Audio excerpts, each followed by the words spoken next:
पासून जवळजवळ 48 किलोमीटरवर ही शंकराची जी मूर्ती दिसते हे ईसा मंदिर असं तिचं नाव आहे. शंकराची मूर्ती ध्यानस्थ बसलेली आहे बघा.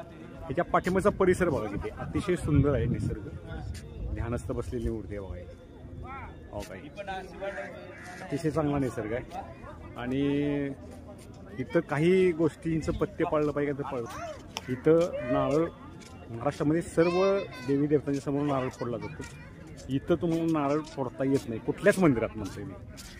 अन्य कोणतेही मंदिर असू द्या नारळ फोडला जात नाही. तामिळनाडूची काही वैशिष्ट्य सांगणार आहेत आहारामधली. महाराष्ट्रीयन माणूस तिखट जास्त खातो, कांदा लसूण खातो, त्यामुळे त्याला लगेच राग येतो. आणि तुम्ही जर खालच्या दक्षिण भारताकडे जरा खालच्या बाजूला जर आला केरळ, तामिळनाडू, आंध्र, साऊथ या बाजूला आला तर तुम्हाला जे नाश्ता किंवा जेवण असेल कुठल्याही हॉटेलमध्ये असू द्या ते केळीचं पान दिलेलं असते बघा. त्या केळीच्या पानाचं वैशिष्ट्य काय, या केळीच्या पानाला केळी लागत नाही. ह्याच्या पत्रावळ्या किंवा हे पान फाटत पण नाही लवकर बघा. आणि ह्याला केळी मात्र लागत नाही. आणि तुम्हाला जेवणापूर्वी हे पाणी गरम दिलं जातं अगोदर, कारण ज्या तांदळापासून जे पदार्थ तयार होतात तेच त्यांच्या आहारामध्ये जादा प्रमाणात आहेत. हो काय हे जादा आहारामध्ये, त्यामुळे ते गरम पाणी देतात. आणि मग तुम्हाला वाटतं की आपल्याला गरम पाणी का दिलं, गार पाणी पित नाही, कारण ते जे फॅट शरीरात जे साठत राहतं ते गरम पाणी डिझॉल्व्ह करतं.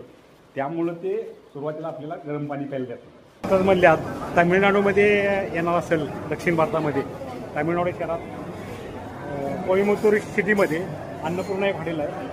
या हॉटेलमध्ये 1 ते 55 रुपयाला एक ताट आहे बघा. आपल्या महाराष्ट्रीयन खाना मिळतो. आणि ह्याचं वैशिष्ट्य, तुम्ही किती श्रीमंत असाल, दक्षिण भारतामध्ये हे केळीच्या पानावर जेवण केलेलं असतं. 11 प्रकारच्या भाज्या, भात आहे आणि रोट्या मी मागवलेल्या आहे. दुसरी गोष्ट तुम्हाला मी सांगणार आहे की माझ्या जो पाठीमागं फॅन फिरतोय तो 25 बाय 25च्या हॉलमध्ये एकच फॅन आहे. केवढी मोठी पाती आहे बघा त्याची.